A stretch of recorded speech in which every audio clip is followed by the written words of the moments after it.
ہو تاج نظر ہے حال میرا سرکار توجہ فرما۔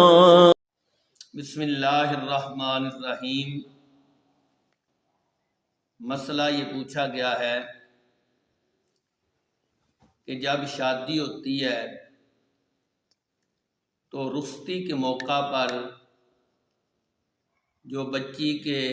والدین ہوتے ہیں وہ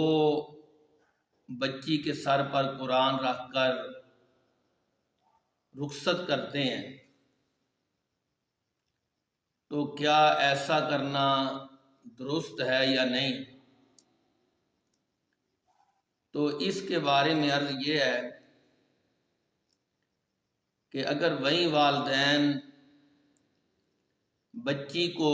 قرآن کی تعلیمات کی چھاؤں میں اپنے گھر سے رخصت کریں تو یقیناً وہ بچی جو قرآن کی تعلیمات کی روشنی سے منور ہوگی اس کا اگلا گھر بھی روشن ہو جائے گا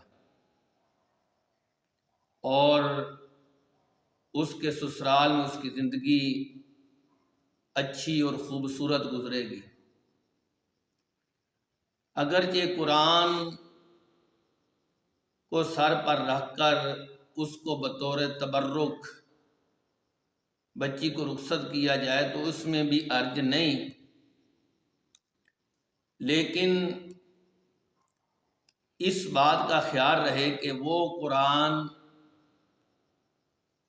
اس بچی کے جسم کے ساتھ مس نہ ہو، یا وہ بچی پہلے وضو کر لے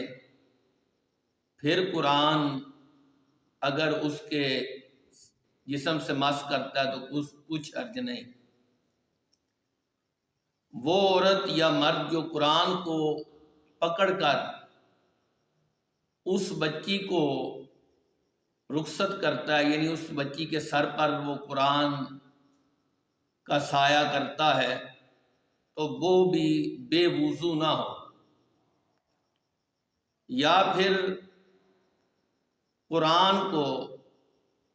کسی علیحدہ پاک کپڑے سے پکڑے، کیونکہ قرآن کو بے وضو پکڑنا اور مس کرنا یہ نبی پاک صلی اللہ علیہ وسلم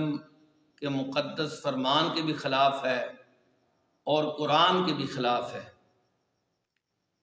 قرآن ارشاد فرماتا ہے لا یمسہ الا المطہرون،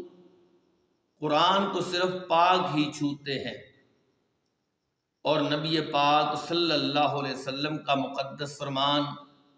سنن بہقی شریف کے اندر موجود ہے۔ نبی پاک صلی اللہ علیہ وسلم نے فرمایا لا یمس القرآن الا طاہر، کہ قرآن کو صرف پاک ہی چھو سکتا ہے۔ حضرت سلمان فارسی رضی اللہ تعالیٰ عنہ ایک سفر میں تھے تو حضرت علقمہ رضی اللہ تعالیٰ عنہ فرماتے ہیں کہ آپ نے قضائے حاجت فرمائی، ہم نے عرض کی کہ اے سلمان فارسی آپ وضو کر لیجئے، ہم نے آپ سے قرآن کی ایک آیہ مبارکہ کے متعلق سوال کرنا ہے۔ تو حضرت سیدنا سلمان فارسی رضی اللہ تعالی عنہ آپ نے فرمایا سلونی انی لست امسہ، فرمایا کہ مجھ سے پوچھ لو جو پوچھنا چاہتے ہو، میں قرآن کو چھوں گا نہیں، یعنی مس نہیں کروں گا۔ تو ان احادیث مبارکہ سے پتہ چلا کہ قرآن کو چھونے کے لیے باوضو ہونا ضروری ہے۔ تو اس لیے وہ بندہ جو اس بچی کے سر پر قرآن کا سایہ کر رہا ہے وہ خود باوضو ہو یا کسی پاک کپڑے سے اس قرآن کو پکڑے۔